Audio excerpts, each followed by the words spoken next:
Welcome to another CEO Wisdom Pod. We have Eric Corey Freed with us. He's Principal Director of Sustainability at Canon Design. He's an architect, a speaker, an author, and a thought leader in deep green buildings, that is, lead fellow. He's been at XPRIZE as well, bold vision here. XPRIZE is one of my favorite organizations, lots of innovation there. So impressive guy altogether. He's also an adjunct professor at Boston Architectural College and has been co-founder at a bunch of companies, including Architect Exam Prep. This podcast is brought to you by podpire.com. If you want to start your own podcast or scale it, go to podpire.com. Eric, glad to have you on. Tell me a bit more about yourself and what you're up to nowadays. Oh, thank you. So I'm, first and foremost, I'm an architect. I design buildings. And because buildings have such a massive impact on climate change and on the planet, I've spent the last 33 years of my career trying to fix that, trying to get people to understand the impact the buildings have and trying to find ways to take responsibility and mitigate that impact. Very cool. And okay, lately, what have you been up to? Because you do a lot of things. You've achieved a lot in your career. At this point, what is your purpose?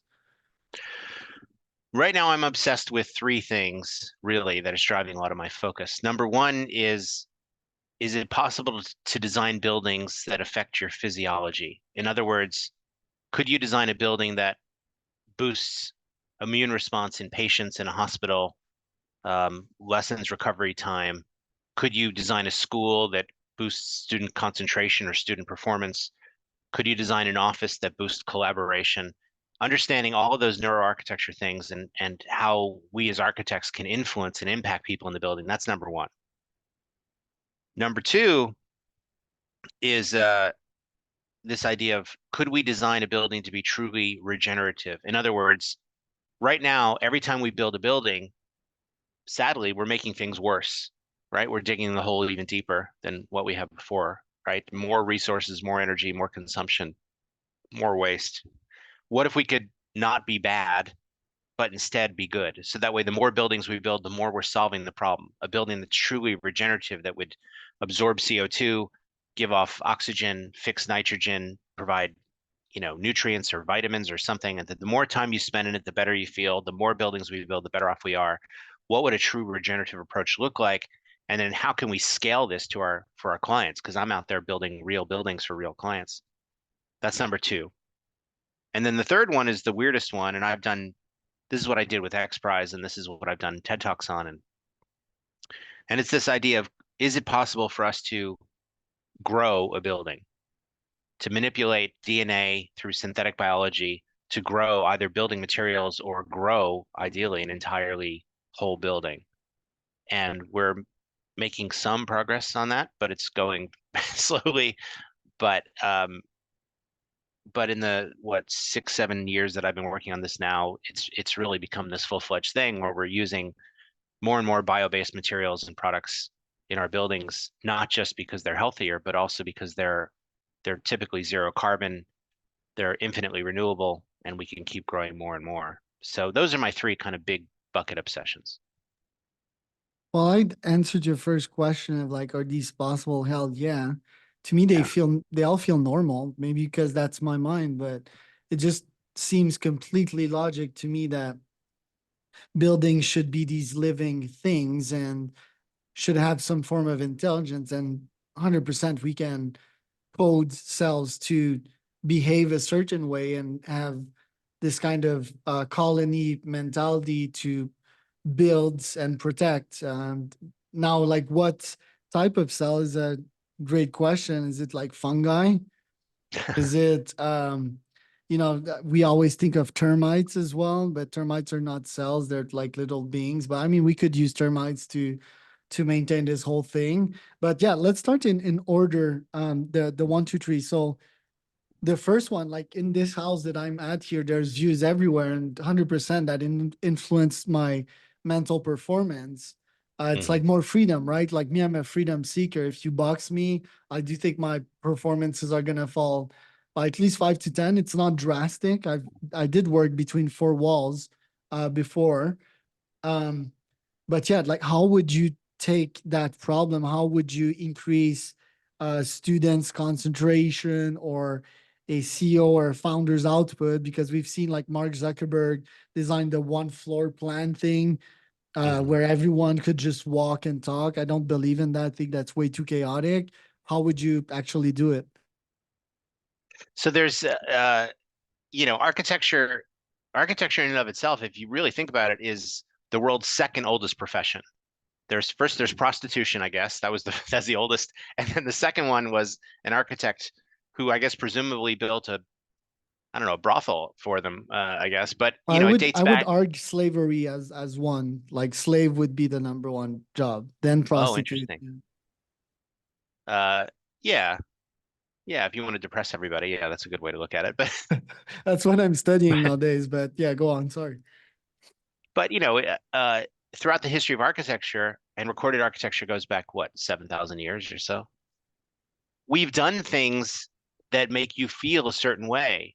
People make pilgrimages to see these buildings and feel a certain way. I remember the first time I visited Rome, I threw my bags down and immediately ran to the Pantheon because I wanted to see this 2,000-year-old kind of sphere captured in concrete, built in 79 AD, and how it made me feel. So we have a large toolkit of how buildings make us feel. What we've gotten to now is a level of data of how it impacts us on a cellular level. And so I've built out this framework that I call symbiosis, for like, because it's really how the architecture affects us biologically. And it really looks at systems, senses, cycles, signals, biomes, and genomes is how I describe it. Systems refers to how can the architecture influence our 12 physiological systems. So let's say you're a cancer patient going to a hospital. Well, if I can do things in the building that trigger your lymphatic system or your endocrine system, and there are things we can do, that has a huge, profound potential for wellness. Senses refers to all of the human senses that we normally have. And most people assume that we only have five senses. That's what we're taught as kids. But in truth, you have over 30. There's about 32 distinct senses that we all contain. Like, for example, I have a sense of direction. I have a sense of time. I have proprioception. I know where my body is. I can grab parts of my body without looking, right? We're kind of fully aware of this. So what if we were to not limit ourselves to thinking there's only five senses of taste, touch, smell, taste, see and hear, but really designed for the full spectrum of human senses? What could that building do? Um, and so through this framework, I built out this kit of parts that we've been using, and we work with if we're designing a hospital, we work with the doctors to map this out. If we're working with schools, we work with our clients to map this out. Where along the experience would you want to interject these things? And the toolkit is things that everybody's fairly used to. Views of nature, having natural daylighting come in, using biophilia and natural patterns, using natural materials, having fresh air, right? Having controllability of your systems. All of these individually are good things, but when you combine them together in the right way, suddenly now you could start to trigger responses in people that we've never thought of before. For example, we design a lot of cancer centers. And the first thing you learn about designing a cancer center is that everyone coming to the cancer center is terrified, right? They're either about to get a diagnosis, which could change their life, or they're about to embark on a treatment, which is also not fun, right? And so they're all terrified. What if we could design the lobby? What if we could design the reception desk? What if we could design that entire experience such that it deliberately triggers serotonin in their brain to be released to make them feel calm and at ease? And it turns out not only is this possible, but there's decades of research on how we've been doing this piecemeal. Really, all my team and I have been doing has been weaving this together into a framework so we can really start to deploy it at scale. And so that's what I mean by this kind of symbiotic approach to architecture. This neuroarchitecture meets evidence-based design, meets biophilia, meets natural organic architecture, and kind of woven into this Love bundle. it. Yeah. Grounding as well. Like my brain's like, why not bring these folks at the beach, you know? Yeah. I mean, even if it ends, the sea is infinite, you know, so it ends like in Lord of the Rings, the boat that disappears in the horizon. Um, and yeah, the terror in these people when they get a diagnosis. yeah, I've often discussed that with like doctors, like they shouldn't, a diagnosis is not like diagnosis of that, and I think Mhm. yeah, it's kind of evil when you have that much power as a doctor and you're like, yo, you have a 70% chance of not making it. How's that going to make the other person feel? I think that should also be part of the UX because most hospitals do not view the world through UX slash Silicon Valley lens, in which every step of the experience needs to be a designed outcome. I really love what you said, especially the oxygen part. I had folks on this podcast in which we talked about, yeah, hospital having pretty much windows everywhere, such as in Singapore. I think they're doing that to Mhm. oxygenize more and yeah, sweep the disease away, sort of, because yeah, when you box everything together, obviously viruses are gonna fester in there. Now, the second obsession, I forgot what it was. I remember the third one, which is self-growing buildings. But what's the Uh-huh. second one? Second one was this idea of could we build a regenerative building, and one that the more we build, the better off we are. Okay, and how do you picture that? Like, where's the science at in terms of a self-building building? Well, believe it or not, this dates back over 40 years, right? We've had this idea of the Gaia hypothesis, and then the regenerative design principles. Stephen Kellert. There are tons of amazing experts that have built on this regenerative framework.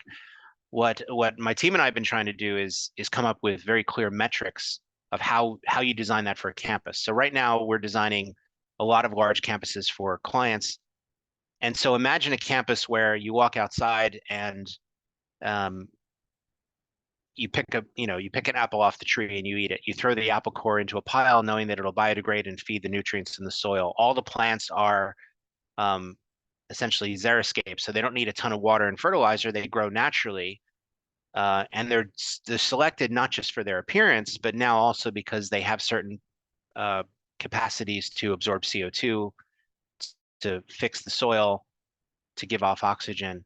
At the same time, you mentioned Singapore. Singapore is famous for biophilic design, but also for this concept called sponge cities. We have a lot of these campuses that are at risk of being underwater by mid-century due to climate change. So what if we also had them designed for all the sea level intrusion? That water's processed on site. All the rain that falls on site is collected and then reused in some way. All of the waste heat is not just given off, but recaptured and recirculated and put back into production. A truly regenerative building, right? And then all of the materials are low carbon or at least carbon neutralized. So that way, if we're building a building, we're not making things worse, we're making things better. That's really the idea. And so there's about 300 of these different metrics that we have so far, that we rattle off, such as how much passive ventilation are we moving through the building? How are we deploying low carbon or zero carbon bio-based materials? How are we using solar zoning in a very unique way? How much energy are we generating on site? And it does not just have to be through solar, but through wind or geothermal or even tidal powered, depending on where it is. So really taking this holistic approach to doing this and doing it at scale. We've had the technologies for years. It's just now we have clients that are very open to trying this out. So it's really kind of amazing. With rising seawater, couldn't we dig like underwater caves, filter that, and convert that into fresh water for cities? Well, it's funny you say that. So there's a ton of technologies now that even just 10 years ago would have seemed nuts. It just, things that we never would have considered 10 years ago now are back on the table, such as mass desalinization. 10 years ago, it was seen as too expensive, a last resort. We would never do that. Well, now we've hit that point of we need to figure out a way to do this. We have plenty of water. It's just unfortunately not drinkable. So how do you make it drinkable at scale? And that to me is why that the kind of abundance mindset and the moonshot mindset is so important right now.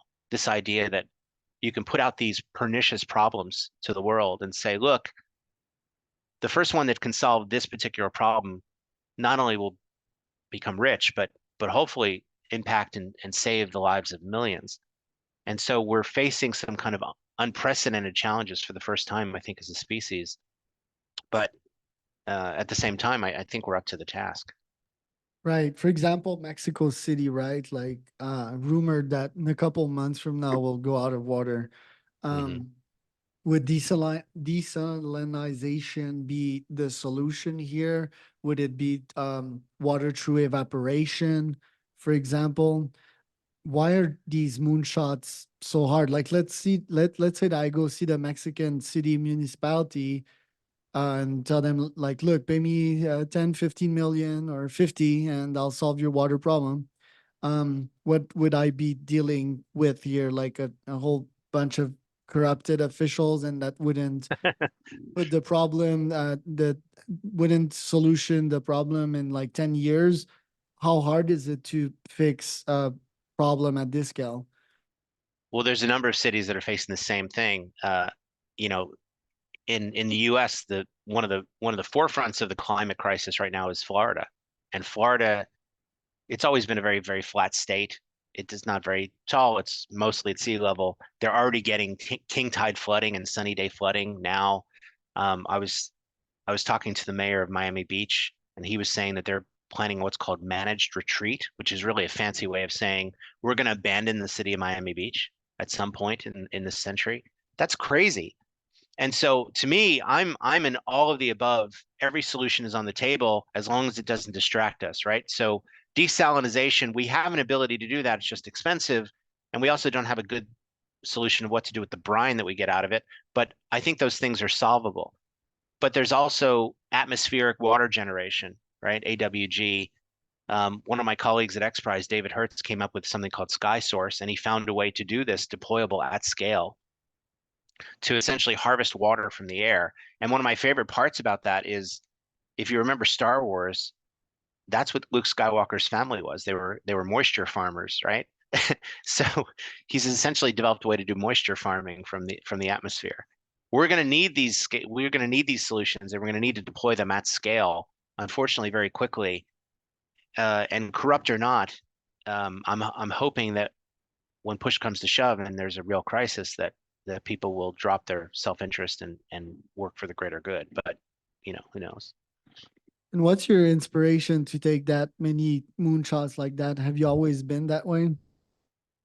No, uh, it was really when I first started working with the X Prize Foundation in 2016. Um, and Peter Diamandis, who's the founder of X Prize, he also founded, as you know, this thing called Singularity University. And so when you start with X Prize, you end up going through through Singularity University, and it teaches you this kind of growth mindset, abundance thinking. And I was always aware of the growth mindset. I'd seen Carol Dweck's book and everything else, but this really transformed how I look at problems as an architect, how I come in to talk about the problems, the words that we use, the framing that we use, the way we, don't kind of self-select solutions at the start, but keep ourselves open to possibilities. I do this every day now, right? I did it this morning with a client who's saying we need to build 20 affordable houses, and I said, no, you don't. What you need to do is you need to create a moonshot of we need to transform the lives of 20 families, and here are the parameters of how to do it. And then from that, you'll see people get a lot more innovative and creative around solving the problem. If you frame the problem in such a way that just build me 20 dumb boxes, that's all you're going to get. But if you can kind of pull back and really see the moonshot in it, um, yeah. But this has only been in the last 10 years that I've really started thinking this way, and it's transformed how I look at a problem, how I approach a problem, and ultimately how we end up solving the problem. In fact, at Canon Design, we have 14 of these moonshots, 14 specific ones that we know need to be solved. And they don't need to be solved by us. They just need to be solved by the $13 trillion construction industry. But we've even framed it in terms of these are the moonshots that need to be solved in order for us to move forward. To me, one moonshot that seems pretty obvious. I'm more the capitalist and the efficient type than I am an environmentalist, although I am a bit of that too, is putting out human builders out the equation. I believe it's a fort of building anything out there or more. And yeah, costs can skyrocket in these big projects. There's interest that you need to pay back and so forth. So, have you thought of robots building structures for us? We stay from the comfort of our computer, click, click, click, transfer money, and the thing is built in a week from now. right. No, that's one of our moonshot is this idea of how do we find ways to either eliminate or improve the human labor aspect? Because I don't think most people realize this, but about 80% of all construction sites in North America have a have a labor shortage. So it's not like we're trying to put them out of work. We do not have enough workers now, and we haven't for a while. Uh, so there's already been this pent up demand. This is already driving cost. The cost of labor is driving up cost even further. And then it's also a dangerous profession, right? Construction work is not the safest of jobs. So there's a lot of drivers pushing us to this idea of eliminating human labor to begin with and moving humans much more to the design and management side of things. And so it's still in its infancy, right? I think movies portray this better than what we actually have, but right now we have AI-enabled drones that can travel through a job site and track progress. We have initial prototypes of kind of robots installing panels and drywalling and stuff. Um, and then on the kind of large scale, there's companies like Icon Build that are doing 3D printing out of concrete on a large contour crafting machine. It's like an XY 3D printer, but on a massive scale that can build a whole house. Um, there's still plenty for humans to do in that process. It's just that the most dangerous and time consuming and expensive parts can be kind of dedicated to the machines.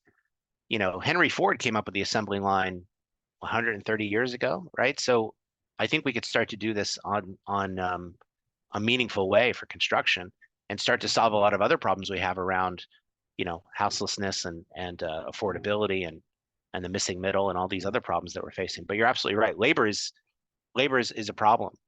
You know, as a good example, there's something that we make in the United States that has not been off-sourced to cheaper labor, and that's carpeting. For some reason, we still make most of our carpet in Georgia.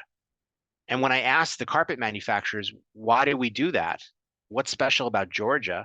And they said, nothing really. It's just that carpeting is very little human labor. You put raw materials in one end of a machine and carpeting comes out the other end. So it's actually cheaper to do it in Georgia than it is to do it in China or India, because then you don't have to ship it back and forth. And so we could do the same thing for buildings. If we know that the human labor component doesn't need to be offshored, but rather could be replaced with you put raw materials in one end and a building comes out the other, or you plant seeds at one end and a building grows at the other, then that really solves the problem. What are the ethics of having some bacterial wall or fungi wall, like a living being your house? Isn't that enslavement? The this comes up a lot, and we've spent a lot of time talking about this and thinking about it. It's not technically living. I think that's the way to think about it. It's no more living than the wood in your walls now in your house, right? Your walls, if you live in a normal house, it's probably made of wood. That wood is made of cellulose. It was once a living thing, but it's since been essentially pasteurized, so to speak, or killed, or however, whatever word you want to use. We're doing the same thing with these bio-based materials. They don't stay living because if they did, then we'd have to keep feeding them and they could potentially keep growing, which we don't want. So we're trying to get materials that are in stasis. And so we tend to use things like cellulose because we know it really well. We use mycelium, which is mushroom fungus, because we know that really well. It's fairly easy to define. And we can manipulate the DNA a little bit, but we grow it to a point, and then essentially we pasteurize it and then turn it into a bio-based thing. And isn't that so much better than taking oil out of the ground, burning it, melting it, spewing more pollution, and then making a plastic thing that will only toxify and never biodegrade? So to me, I'd rather have the once living thing that's now, you know, inert and healthy than the toxic thing that's giving all of us cancer.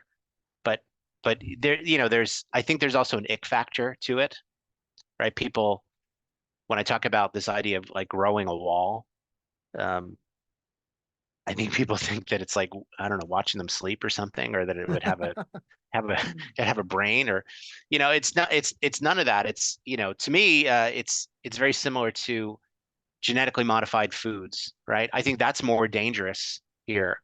I'm just trying to grow a wall. You're not going to eat the wall. Yeah. So it's much safer. And the best part is that by using synthetic biology to explore growing building materials and building products, it's really setting up synthetic biology to do what it's really meant for, which is potentially growing replacement organs that would never be rejected by the host, saving lives in a real way, right? I had the good fortune of interviewing a lot of synthetic biologists at, let's see, MIT, Stanford, and Harvard, and their synthetic biology departments, and they're all trying to, um, grow you a new kidney or grow you a new liver in a in a really bold way by taking your own DNA and then growing something that was made just for you. Um, so to me, having them explore growing a wall that can be kind of like imperfect and you know and and at a large scale really paves the way for future success for synthetic biology folks. Yeah, and I think people nowadays have a lot of opinion, but they forgot about their nature. We just live in such comfort nowadays in cities that we're like, oh, save the tree, but it's just like we're in a different time nowadays. I believe that most of it can be fixed with technology. Yes, I'm a technologist and I'm biased, but I do think the environment stuff will be fixed. And also listening to you, it's such an alien future, you know. I was just picturing um yeah, me instead of like living things, I think it would be bots, literally, like little bots with engines. And Oh, interesting. I was like, why even a house with four walls? I would just sleep in nature. The little bots would make me a little mattress. I'd be comfortable. They would watch for me while I'm sleeping, eliminate any threats, you know. Then I'd wake up and I'd have this biological computer pop right in front of me if I even need to do that, because AIs would do most of my work. So yeah, it's the future's a weird place, isn't it?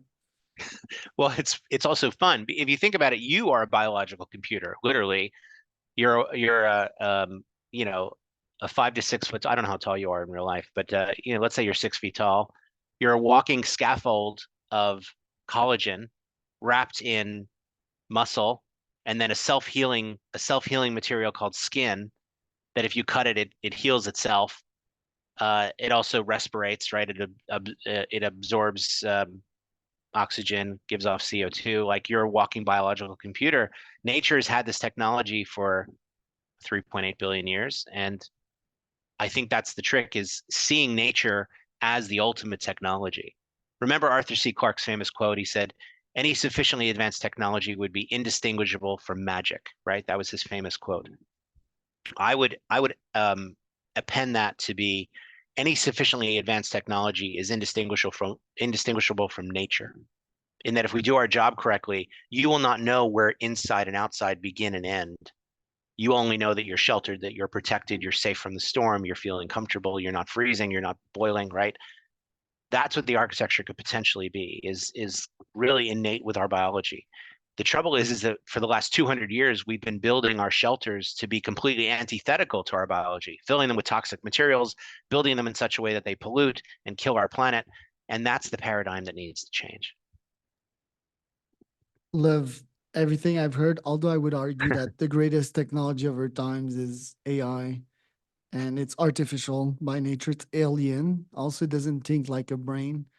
And to me Right. personally, I think it's the greatest technology of them all because it's intelligence at your fingertips, right?